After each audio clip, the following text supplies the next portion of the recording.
Ya, dialog kita lanjutkan kembali. Kita masih bersama dengan Fitra Faisal, Direktur Eksekutif dari Next Policy, dan juga dengan Sutarto Alimuso, Ketua Umum Perkumpulan Penggilingan Padi Indonesia. Pak Fitra Faisal, sebelumnya Anda mengatakan analoginya itu seperti rebutan, apa tadi Anda istilahkan rebutan resources karena memang keterbatasan dan segala macam ya. Ini analoginya seperti vaksin kalau saya melihat dari kalau boleh saya simpulkan ya dari pernyataan Anda. Tapi kondisinya sangat berbeda sebetulnya kalau bicara dengan analogi seperti itu. Bedanya kita tidak punya vaksin COVID-19, sementara untuk kasus beras saja saat ini kita sedang surplus. Jadi tidak ada urgensi bagi kita saat ini khususnya untuk beras untuk melakukan impor. Nah, kalau misalkan ke depan misalkan ada kekhawatiran untuk antisipasi, justru saat ini kalau menurut hitungan BPS, kita masih ada surplus yang cukup besar. Kecuali mungkin yang ada di gudang Bulog seperti yang disampaikan Pak Sutarto tadi, yang jumlahnya mungkin hanya sekitar 1 jutaan. Nah, tapi secara umum di lapangan, jumlah ini masih cukup sebetulnya. Nah, gimana tanggapan Anda? Oke. Nah begini, pertama adalah dari sebagaimana yang saya sampaikan tadi, dari simulasi yang kami lakukan, jadi selama pandemi dan juga post pandemic, ya, negara-negara yang merupakan negara asal impor, terutama dalam hal ini beras, itu mereka lebih memprioritaskan kebutuhan dalam negerinya. Oleh karenanya, ya, kalau misalnya kita tidak cepat-cepat tadi seperti yang saya sampaikan, ini bakalan langka. Yang kedua adalah kalau kita bicara mengenai data, ya, data beras tadi yang definisinya cukup. Cukup ini seberapa cukup, gitu kan? Kalau kita bicara mengenai langkah antisipatif atau impor beras dalam hal ini kita juga bukan hanya berbicara masalah di jangka pendek. Oke, surplus.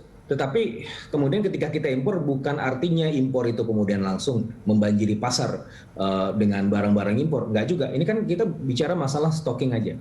Nah, berikutnya yang juga disampaikan tadi, oke, data BPS surplus cukup untuk 1 tahun ke depan. Nah, masalahnya sebagaimana yang saya sampaikan tadi, kita punya juga masalah di data reliability, ya, meskipun BPS sudah memperbaiki. Anda tidak meyakini data BPS? Begini, kalau misalnya data BPS itu 100% akurat, maka tidak akan ada kenaikan harga ketika panen. Begitu kan? Tapi masalahnya ketika panen kita juga senantiasa menghadapi beberapa keadaan-keadaan di mana harganya naik. Nah, mekanisme pasar yang terjadi adalah harga naik itu kenapa? Karena langka yang pertama.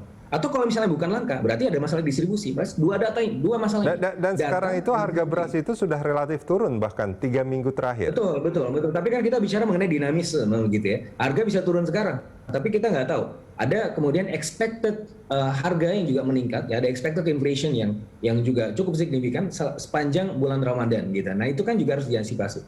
Nah, oleh karenanya root cause-nya adalah ini kan selama ini kita selalu ad hoc nih. Ketika ada dinamisme di neraca pangan, kemudian rapat dan segala macam. Kenapa harus dirapat Menko? Karena ya semuanya harus ketemu. Karena data dari Kementerian Pertanian kadang-kadang berbeda dengan data Kementerian Perdagangan, beda juga dengan Bulog. Dan BPS meskipun sebagai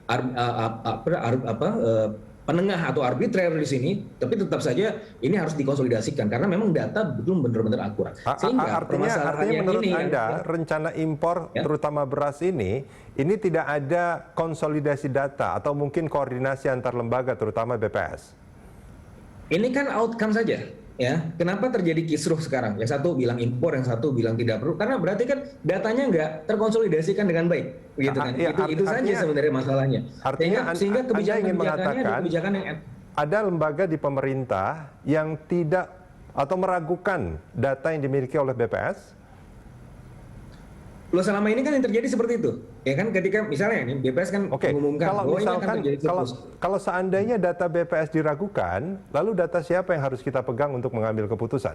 Nah, begini, makanya data BPS ini adalah the second best, adalah yang terbaik yang bisa kita miliki, begitu ya. Tetapi ke depan PR-nya adalah kenapa terjadi kisruh ya terkait impor ini ya secara terus-menerus, sehingga kebijakan-kebijakannya adalah kebijakan yang ad hoc. Meskipun saya bisa memahami ini adalah untuk langkah antisipatif karena berdasarkan ekspektasi rasional dari para pelaku kebijakan, ketika kebijakan ini tidak diambil maka akan terjadi masalah di kemudian hari. Sehingga Oke. sebenarnya root cause-nya kembali lagi adalah dua hal tadi. Baik. Kalau nggak ada permasalahan di data, permasalahan di distribusi. Nah, Baik. dua hal ini yang kemudian harus Baik. dibenahi secara serius. Saya ke Pak Sutarto Alimuso. Pak Sutarto, tanggapannya Pak? Saya tidak mendengar apa yang disampaikan oleh pembicaraan ini tadi.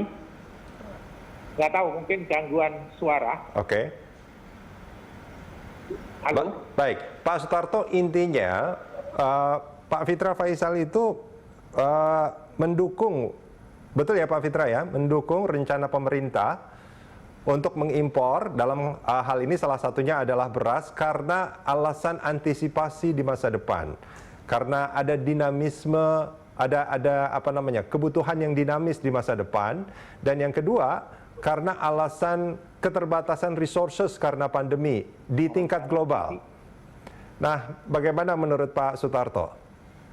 Ya, kami pada dasarnya memahami pemerintah memiliki kekhawatiran karena pandemi ini pengaruhnya kan negara eksportir membatasi ekspor berasnya. Ya. Kami memahami. Namun demikian, ketepatan kapan harus impor, ketepatan waktu kapan harus impor, ini kan harus disesuaikan dengan kemampuan produksi dalam negeri.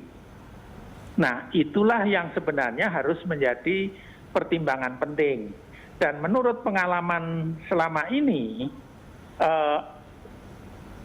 dampak psikologis dari pengumuman impor pada saat panen raya itu dapat menekan harga panen, harga gabah di lapangan. Inilah yang harusnya menjadi pertimbangan penting agar betul-betul keputusan impor ini tidak menyebabkan terjadinya penurunan harga tadi. Jadi kekhawatiran itu kami memahami, tetapi kapan waktu keputusan itu diumumkan, kemudian kapan harus dilakukan, itu tentunya harus kembali memperhitungkan situasi keadaan panen di dalam negeri. Saya kira ini yang penting. Betul, saya setuju Pak. Tapi pertanyaannya adalah kapannya itu kapan menurut Anda? Apakah saat ini itu sudah tepat atau tidak tepat untuk dilakukan saat ini? Ya, kalau kita bicara situasi ketepatan tadi, dan ini pengalaman sekian puluh tahun, itu justru yang tepat itu nanti pada saat setelah musim tanam kedua. Kapan itu Pak? Nah, kira-kira sekitar bulan Juli, kemudian dilakukan evaluasi kembali, berapa supron 1 produksinya, kemudian supron kedua berapa, kemudian perkiraan supron selanjutnya. Oke. Nah, di situ baru kemudian diputuskan perlu impor atau tidak. Dan itu baru diumumkan dan sebagainya bila perlu. Oke. Karena begini, diumumkannya Indonesia mengumumkan impor beras, itu di luar negeri juga dampaknya harga beras masih naik. Nah, itulah kalau dulu, memang ini pengalaman dulu ya, mohon maaf, itu biasanya kita tidak mengumumkan kapan kita mau impor. Tetapi kita siap-siap iya. Dan kami menghargai pemerintah pasti tujuannya adalah siap-siap. Dan kalau saya mendengar statement-statement dari pemerintah terakhir ini kan masih siap-siap. Oke. Nah, cuman masalahnya adalah kenapa buru-buru diumumkan pada saat panen raya. Nah, itulah dampak psikologisnya menekan harga di dalam negeri. Baik. Karena pelaku-pelaku yang ada di lapangan, lah kalau impor padahal barang banyak di dalam negeri, kemana ini harus dijual. Baik, Pak Sutarto. Nah, ini yang menjadi pertanyaan. Ada satu permasalahan lain sebetulnya yang tadi disampaikan sama Pak Fitra juga, bahwa sekarang itu kan tadi juga disebut sama Pak Sutarto, di masa pandemi negara-negara eksportir khususnya beras misalkan juga pasti akan mengutamakan kebutuhan domestik. Apakah kalau seandainya pembahasan soal impor ini dilakukan setelah panen kedua, panen raya kedua sekitar bulan Juli, itu tidak akan dalam tanda kutip terlambat kita untuk menentukan keputusan untuk mengimpor atau tidak kalau kita melihat produksi dalam negeri nantinya? Artinya untuk mengimpor itu seberapa sulit sih nanti selain mungkin soal keterbatasan resource-nya secara global? Ya, jadi begini, di dunia ini kan ada beras kelebihan produksi secara internasional, dan itulah yang diperdagangkan. Dan diperdagangkan itu tentunya ada waktu-waktu tertentu yang terjadi betul-betul memang kelebihan, kemudian pada suatu saat memang lebihnya tidak banyak dan sebagainya. Nah, memang kemungkinan itu bisa saja terjadi kesulitan di dalam memperoleh beras seandainya keputusan itu terlambat. Ya, tapi kalau kita bicara keputusan itu dilakukan sekitar bulan Juni-Juli, menurut pengalaman selama ini itu kita masih belum terlambat. Karena mereka pun baru panen. Jadi baru panen pada saat panen padinya mereka ini kan lebih sedikit lambat bila dibanding dengan kita. Baik. Pak Sutarto, terima kasih banyak sudah bersama kami di pagi hari ini. Pak Fitra Faisal, memang yang menjadi penting adalah jangan sampai kebijakan pemerintah itu akan merugikan petani nantinya. Impor atau tidak impor, demi ketahanan pangan itu menjadi penting, tapi yang harus digarisbawahi jangan sampai petani menjadi korban yang dirugikan. Gitu ya Pak Fitra dan Pak Sutarto ya. Terima kasih banyak Pak Fitra sekali lagi dan juga Pak Sutarto sudah bersama kami di pagi hari ini.